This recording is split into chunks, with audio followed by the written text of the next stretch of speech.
नमस्कार, bulletin of Bihar में आपका स्वागत है। केंद्र सरकार की ओर से प्लास्टिक से निकलने वाले कचरे के खिलाफ कड़ा कदम उठाते हुए आज से यानी 1 जुलाई से सिंगल यूज प्लास्टिक को बैन कर दिया गया है। सरकार के इस फैसले के बाद सिंगल यूज प्लास्टिक से बने हुए सामान जैसे ईयर बड स्टिक, प्लास्टिक के झंडे, आइसक्रीम स्टिक, कप गिलास, कांटा चम्मच, मिठाई के डिब्बे पर लगने वाली पन्नी, cigarette packet wrapper, PVC banner और टेट्रा पैक के साथ मिलने वाली स्टिक पर भी बैन लग चुका है। मंत्रालय की ओर से जारी नोटिफिकेशन में कहा गया है कि पॉलीस्टाइरीन और विस्तारित पॉलीस्टाइरीन सहित सिंगल यूज वाले प्लास्टिक का निर्माण, आयात, स्टॉकिंग, वितरण, बिक्री और उपयोग आज यानी 1 जुलाई 2022 से प्रतिबंधित होगा। आज यानी 1 जुलाई से प्रतिबंध लगने के बाद अगर कोई भी आम आदमी सिंगल यूज प्लास्टिक का उपयोग करता हुआ पाया जाता है तो फिर उस पर 500 से 2000 रुपये का जुर्माना लगाया जाएगा। अगर यही कोई व्यक्ति सिंगल यूज प्लास्टिक का उत्पादन, आयात, भंडारण और बिक्री करता है तो पर्यावरण संरक्षण अधिनियम 1986 की धारा 15 के तहत उस पर कार्रवाई की सजा की जाएगी।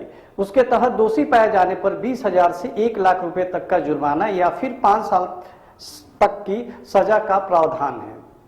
प्लास्टिक को दुनिया में होने वाले प्रदूषण के लिए एक बड़ा कारक माना गया है। सरकारी आंकड़ों के मुताबिक वित्त वर्ष 2018-19 में पूरे देश में 30.59 लाख टन और वित्त वर्ष 19-20 में 34 लाख टन से अधिक प्लास्टिक का कचरा निकला था। प्लास्टिक के कचरे की सबसे बड़ी समस्या है कि इसका निस्तारण करना बेहद मुश्किल होता है। कई शोधों से पता चला है कि सिंगल यूज प्लास्टिक के कारण निकलने वाले कचरे से एक बड़े हिस्से का निस्तारण नहीं हो पाता, जिसके कारण ये देश के विभिन्न हिस्सों के कूड़ा घरों में एकत्रित होकर हवा, पानी और जमीन तीनों को दूषित करता है। इस साल की शुरुआत में दुनिया के 124 देशों में यूनाइटेड नेशनल एनवायरनमेंट असेंबली में एक प्रस्ताव पर हस्ताक्षर किए थे जिसमें भारत का भी नाम शामिल था। इस प्रस्ताव के मुताबिक हस्ताक्षर करने वाले देशों को भविष्य में प्लास्टिक के उत्पादन से लेकर उसके निस्तारण करने तक के लिए कानूनी प्रक्रिया बनाने पर जोर देना था, जिससे दुनिया में प्लास्टिक से होने वाले प्रदूषण को कम किया जा सके। 2002 में बांग्लादेश प्लास्टिक पर प्रतिबंध लगाने वाला दुनिया का पहला देश बना था। जुलाई 2019 में न्यूजीलैंड ने भी प्लास्टिक पर बैन लगा दिया था। वहीं चीन 2020 के बाद से चरणबद्ध तरीके से प्लास्टिक के इस्तेमाल पर प्रतिबंध लगा रहा है।